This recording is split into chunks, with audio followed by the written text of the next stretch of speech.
de l'IRM par rapport au scanner, c'est qu'on va avoir une meilleure caractérisation tissulaire. Notamment, là, vous avez l'exemple d'un encéphale en coupe sagittale. Vous voyez les différentes structures encéphaliques.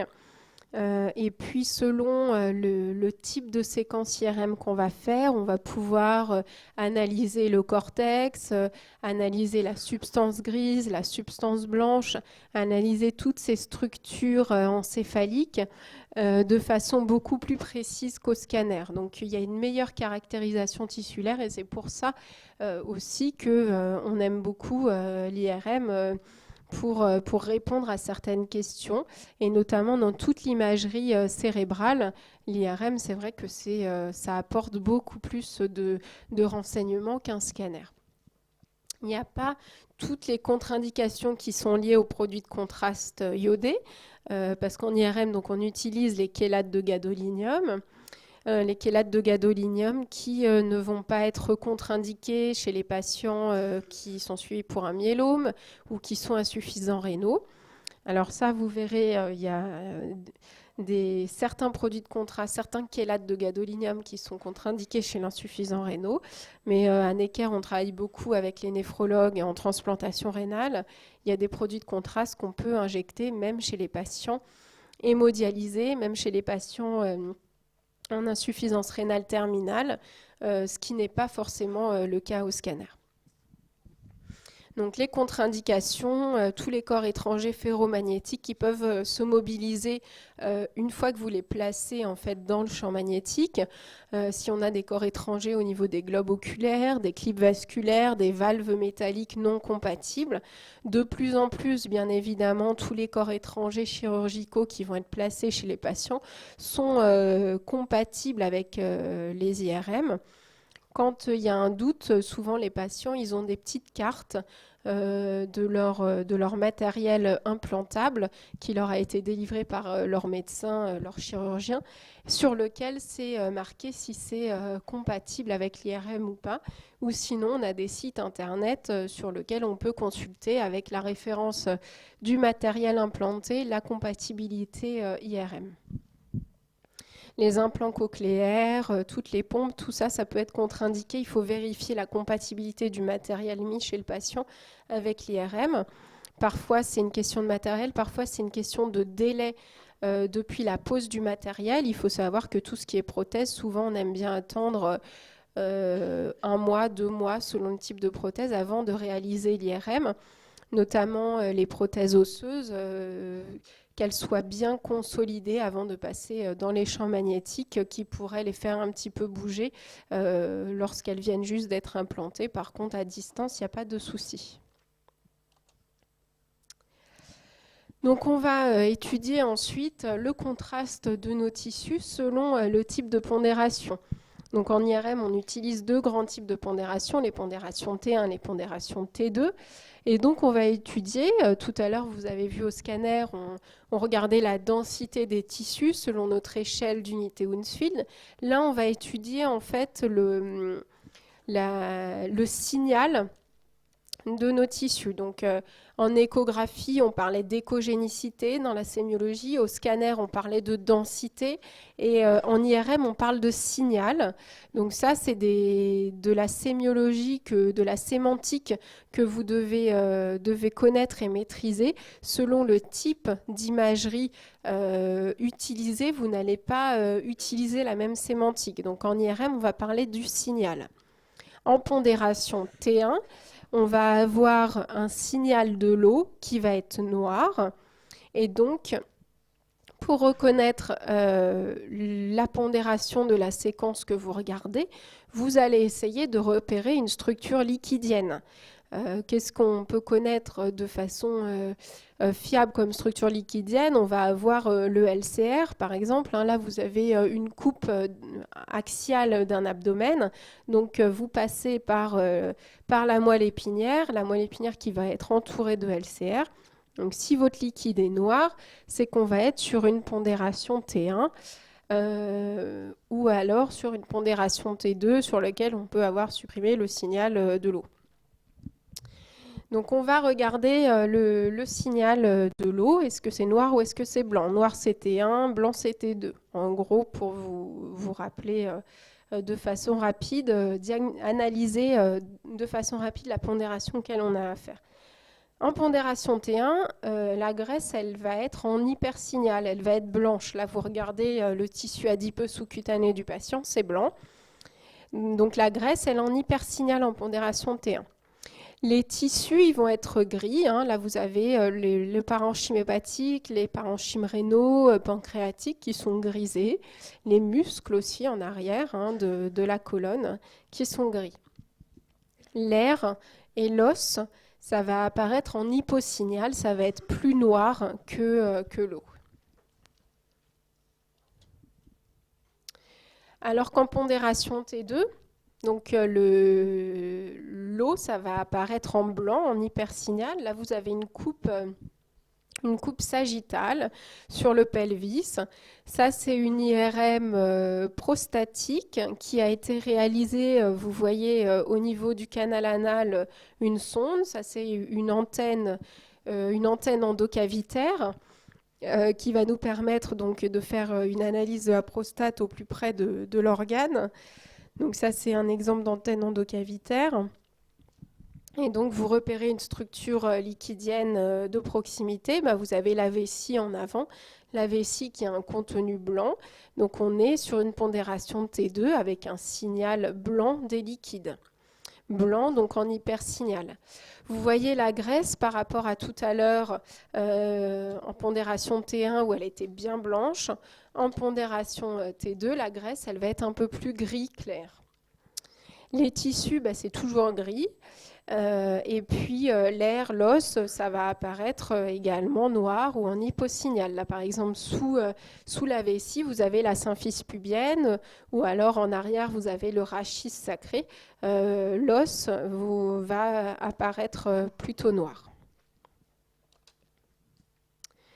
Et puis ensuite, donc on va analyser les autres tissus. On peut faire une analyse du sang plus ou moins frais, d'un saignement aigu, donc un sang frais qui va être ISO ou en hyposignal T1 et T2, un saignement chronique qui va apparaître plutôt en hypersignal T1, T2. On va regarder également le gadolinium, donc une fois qu'on fait l'injection. On peut regarder aussi l'oxyde de fer, on peut regarder différentes composants des organes analysés. Et puis, selon le signal qu'on va avoir en pondération T1 et en pondération T2, on sait toujours des deux types de pondération pour pouvoir poser un diagnostic, savoir cette collection, par exemple, qu'est-ce que ça contient? Eh bien, tiens, c'est en hypersignal T1, en hypersignal T2, c'est une collection de sang, mais de sang chronique. Et tout ça, toute cette analyse sémiologique, ça va nous permettre de faire un diagnostic étiologique. Donc, les principes d'interprétation, à la fois pour le scanner et l'IRM. Donc, il y a toute la phase de lecture. Bien sûr, on vérifie toujours avant d'interpréter un examen. Vous avez la demande papier ou informatisée entre les mains et puis l'examen qui est face à vous. Vous vérifiez que ce soit la bonne identité du patient, même si ça a été vérifié avant par le manipulateur, la date de l'examen. Vous allez regarder ce qui a été fait comme technique parce que vous donnez votre protocole au manipulateur avant, vous vérifiez que ça a bien été réalisé comme vous le souhaitiez, les différents temps d'acquisition, les différentes séquences que vous avez demandées en IRM. Vous allez suivre les structures anatomiques sur les coupes successives. Vous pouvez faire votre lecture de haut en bas, organe par organe ou région anatomique par région anatomique. Étudier d'abord le thorax, puis l'abdomen. Vous faites chacun à sa grille de lecture type, plus ou moins adaptée au type d'imagerie, à la question clinique posée également. Pour faire cette lecture de l'examen, il faut bien évidemment que vous ayez connaissance de l'anatomie normale, mais également des variantes anatomiques qui sont fréquentes chez les patients et qui ne représentent pas forcément de la pathologie. Et puis, comme je vous disais tout à l'heure, on a une représentation inversée. Ça, c'est ensuite des habitudes de lecture qu'on acquiert.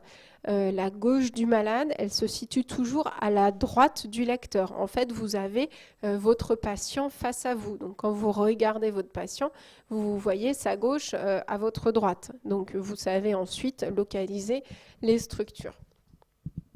Ensuite, vous allez regarder donc les différents signes. Vous allez faire une analyse par rapport aux anomalies de volume ou aux anomalies de structure, donc la densité au scanner ou le signal en IRM, et puis les anomalies de prise de contraste ou de rehaussement de signal.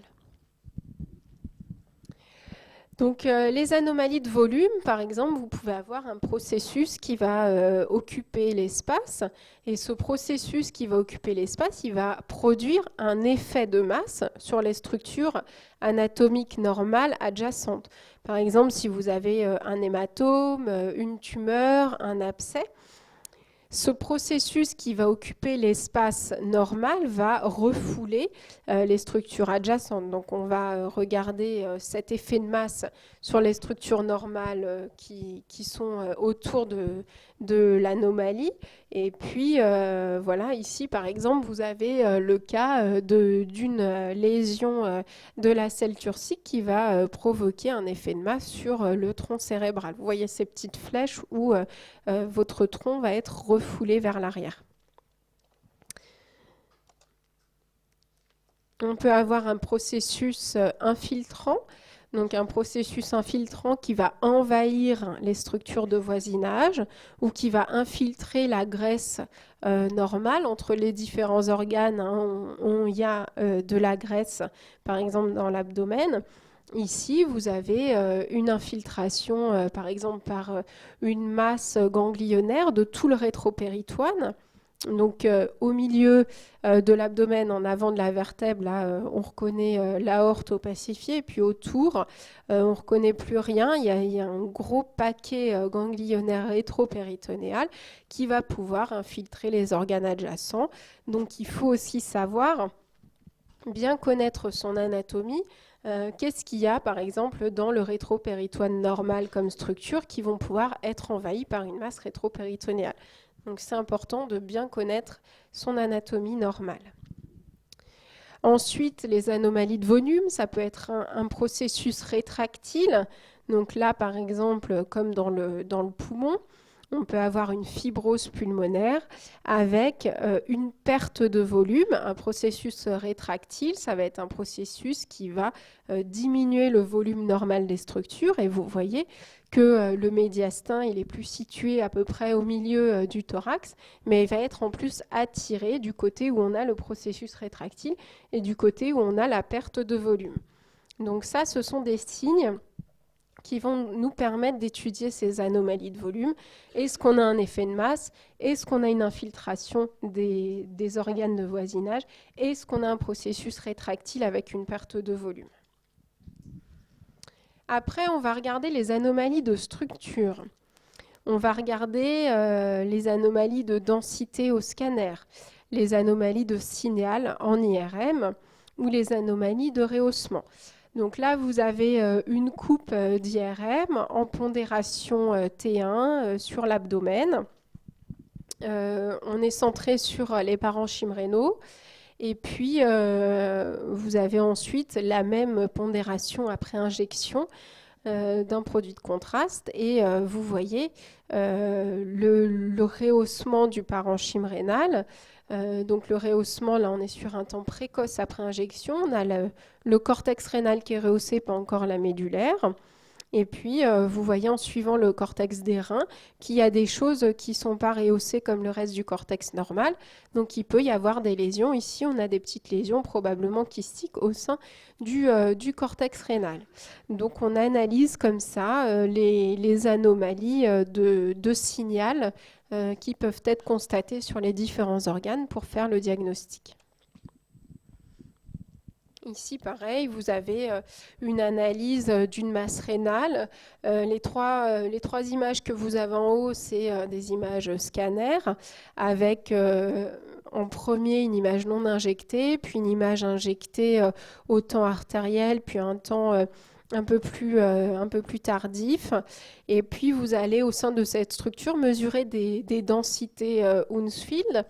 Et donc vous voyez que en haut, vous avez au centre de l'image quelque chose de densité à 8 UH. Donc 8, ça correspond à peu près à une densité liquidienne qui, après injection, est à 10 UH. Donc c'est quelque chose de densité liquidienne qui ne se rehausse pas après injection.